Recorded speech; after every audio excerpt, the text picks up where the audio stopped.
Hey, and welcome to the highlights of episode number 195 with Seth Godin.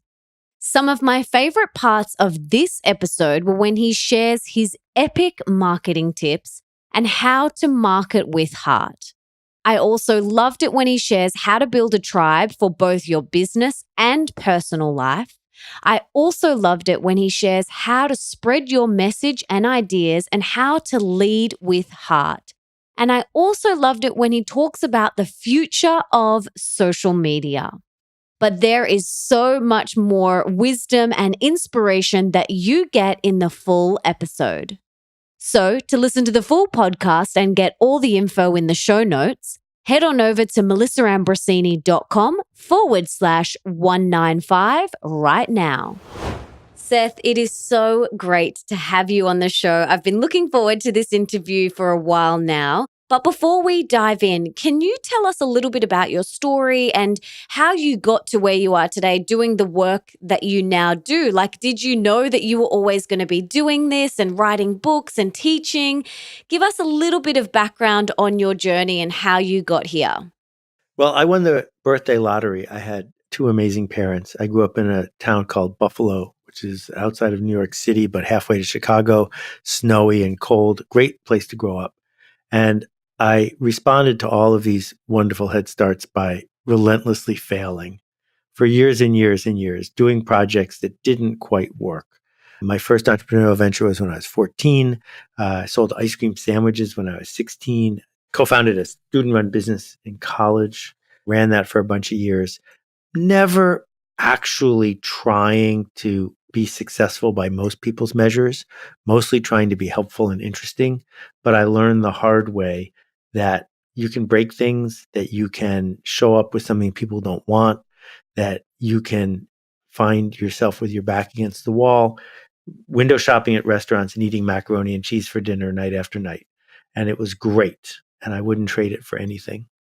After business school, I got into the software business at an interesting time when I was 22 and left there when I was 25 or so to start creating books for the US market and developed my first internet company in 1991 before anybody. And everyone said I was a fool and was completely out of sync, but my timing was good. And since then, I've been an author and a blogger and an entrepreneur, but mostly a teacher. I see myself as someone whose job is to help other people get to where they're trying to go. Can you talk a little bit about marketing, how we market ourselves, some of your best tips, and why authentic storytelling is so important? Okay, well, first, let's agree that marketing and advertising aren't the same thing. They were for a long time, but they're not anymore. Marketing is simply the act of a human being who's trying to make things better by showing up, offering an alternative, making some change happen. And when our marketing doesn't work, it might be because people didn't know about us, but it's probably because we didn't see them. We didn't know what they needed. We didn't solve their problem. Because if we can do that, and if we can do it in a way that they want to tell other people about, then there isn't a problem. There isn't, oh, no one wants what I have. There isn't a, how do I run more ads or spam more people or do my least favorite thing, which is that hustle. That's not necessary when you are carrying around a life jacket and somebody else is drowning. You toss them the life jacket and they say thank you. So our job is to make something, a service or a product, not to help us, but to turn on lights and open doors for other people. What do people see? What do they understand? And we must realize that people don't know what we know. They don't want what we want. And they never, ever know the details of our life the way we do. What they will get, the very best they can get, is a small shadow of what we put on. That the story that they take away is their narrative of who we are and what we do. So if you live a story consistently, because I don't like the word authentic, but if you are consistent in making promises and keeping them, you are really much more likely to have people hear you and see you and want to engage with you. And my problem with authenticity, just to wrap up this rant, is authenticity is this selfish thing where you get to say, oh, I don't feel like it today. and say, well, that's what the internet wants for me to be my authentic, true self. No, it's actually not what we want.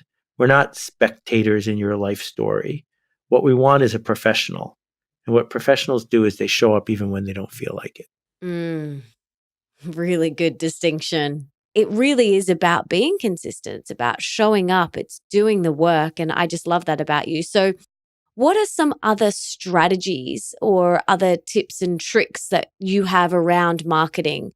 I am sort of allergic to tips and tricks. And instead, I think that people can focus on the smallest viable audience, not the biggest one. No matter how big you are, no matter how famous you are, no one, by a rounding error, will have ever heard of you on the face of the earth. So we know we're never going to reach everyone. So let's begin by choosing to reach the people we seek to reach, who want to be reached by us. Maybe it's 10 people or 100, or as Kevin Kelly is pointing out, 1,000 true fans. There's 1,000 people who would miss you if you were gone, Melissa, and each one of those true fans paid you 100 Australian dollars a year, you'd be set. You wouldn't be rich, but you'd be set. If there were 10,000 of those people, you'd be rich. 10,000, that's all you need out of 7 billion people. So if we start with the smallest viable audience, and we get to pick who they are, and you can delight them, and you can thrill them, and you can engage them and connect them and lead them so well that they will tell their friends, then you're done. So there's my tip and there's my trick. Don't try to be everything to everyone. Try to be a meaningful specific, not a wandering generality. I love that. You've got 3 steps to building a tribe. So, what are they? Well, I'm going to make up 3 new ones because the book was 12 years ago, but here we go. A tribe is a group of people who are connected in some way by a goal, by a fashion, by a way of being. So certainly the people who drive a Harley Davidson motorcycle are part of a tribe. And it's really important to understand they're not your tribe. Fast Company magazine, that's made it to Australia, right? Yes. In one form or another. So Fast Company magazine didn't invent the tribe of freelancers and big thinkers and people who want to make a difference. They just showed up when the tribe needed them. And so we begin by realizing the tribe will exist with or without us. And so our job is to show up and see them. It's to show up and earn their trust and attention.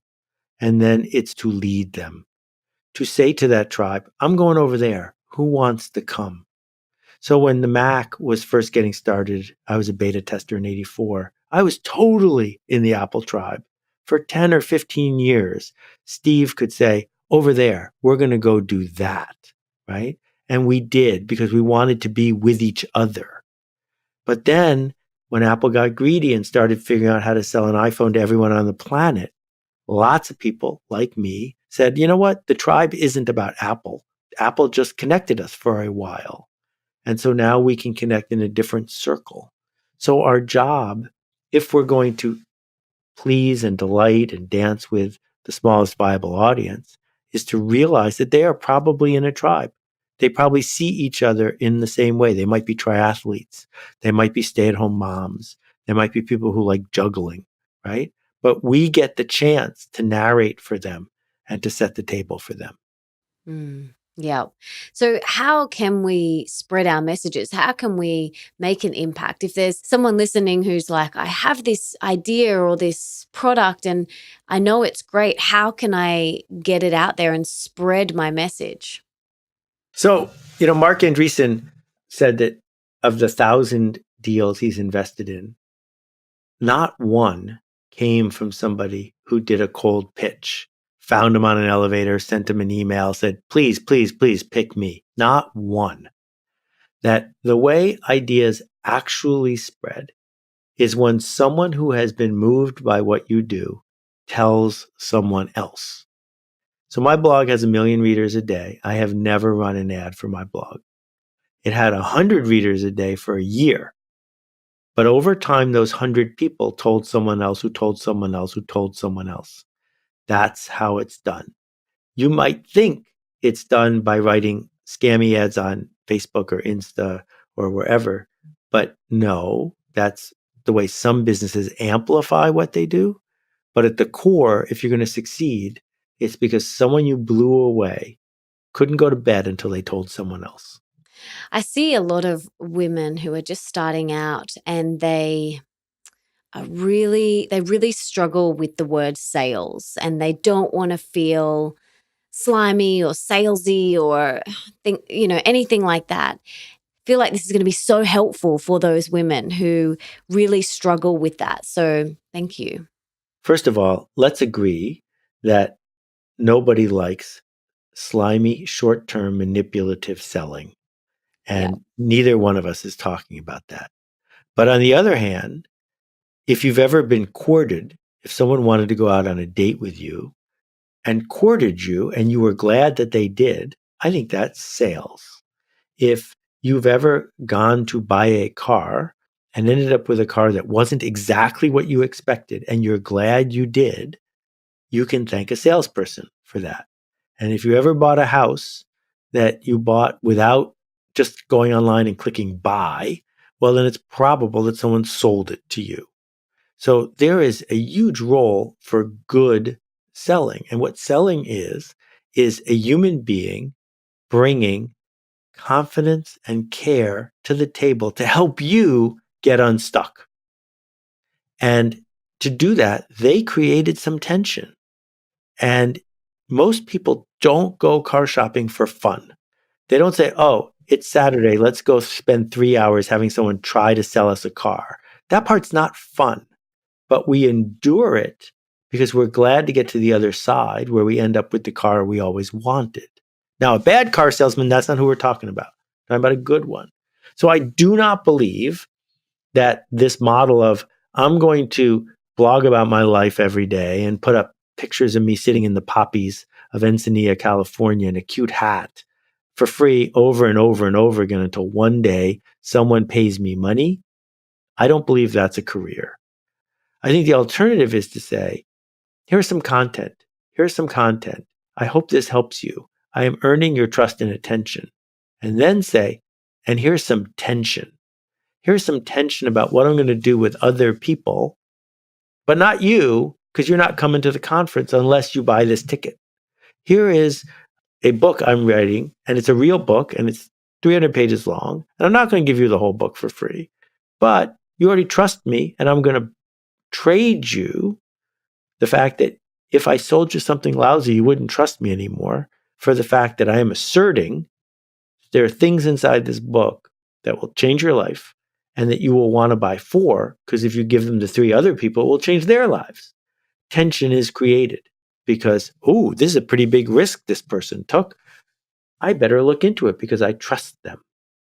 And so what we do to make things better is we go out on a limb on behalf of people who are afraid to go out on the limb without us. And how do you not take it personally when you do get things wrong and people, say things like, how do you not take it personally or get affected by it? Well, there are a couple of things here. First of all, I think it's really important to insulate yourself from useless noise. Not useful feedback, but useless noise. So I don't read my Amazon reviews and haven't for more than 7 years. And the reason is no one has ever read all of their 1-star Amazon reviews and become a better writer. Doesn't work that way. What a 1-star Amazon review means is this wasn't for me. I'm not the kind of person that likes a book like this. Okay, thanks for letting me know, but that's not going to help me write a better book. All you've told me is it's not for you. Okay, I got it. Thank you. And my answer really is thank you. We understand each other now. But when a non-anonymous, loyal reader reaches out to me and says, I think you were off on this one, again, my feedback is thank you.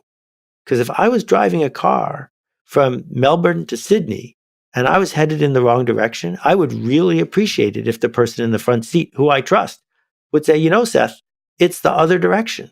Thank you very much. And that's the idea. We are driving somewhere together, and sometimes I'll find a shortcut, and sometimes you'll say, you're going the wrong direction. And then I'll say, thank you very much. All right, I have another question for you. If we could put one book in the school curriculum of every high school around the world, besides your 19 books, What is one book that you would choose for that high school age? So I wrote a book called Stop Stealing Dreams. It's free. It doesn't count as one of my 19 books. It's at, it's at stopstealingdreams.com. And that's not necessarily the book I would pick, but I would hope that anyone who cares about school would read it. That's why it's free. And if you don't have time, there's an 18-minute TED Talk on the same site. And basically what I'm asking is to parents and everyone else who touches school to ask a very simple question. And the question is, what is school for? And when you think about it, we're spending trillions of dollars a year and we're not asking the question about what it's for. And if people just asked that question, I would be happy. But in the book, I propose two answers, which is that school is to teach kids to lead and to solve interesting problems. Not to memorize, because that's stupid. You can look it up. Not to regurgitate, because computers can do that, but to lead and to solve interesting problems. And I think our future post AI, as the world gets more and more shaky on its foundations, is not that there's going to be a shortage of compliant workers, but that there's going to be a shortage of leaders. Yeah, that's so interesting. Really interesting. So tell us a little bit now about altMBA, your online program. Tell us about that and some of the results that you've seen with that. There are a lot of people who want to take a course that's filled with a bunch of videos. And for a while on places like Skillshare and Udemy, you could make a decent living doing that. I saw this happening. I've built some of the most popular courses in the world. And I also realized that 90% of the people who start them don't finish them. And that's a good result. For many MOOCs, it's 96%. And I said, well, if I was going to actually build a new kind of education online using real tools, not optimized for scale, but for impact, what would I do? Well, instead of making it cheap, I would make it expensive. Instead of having no coaches, I would have a coach for every 5 or 10 people. Instead of having videos, I would have no videos and have it be all about projects and face-to-face communication, video conferencing, and group work. And instead of it being go at your own pace, it would be 2 or 3 hours a day, every day for a month, a sprint. So that's what we built. That's what the altMBA is.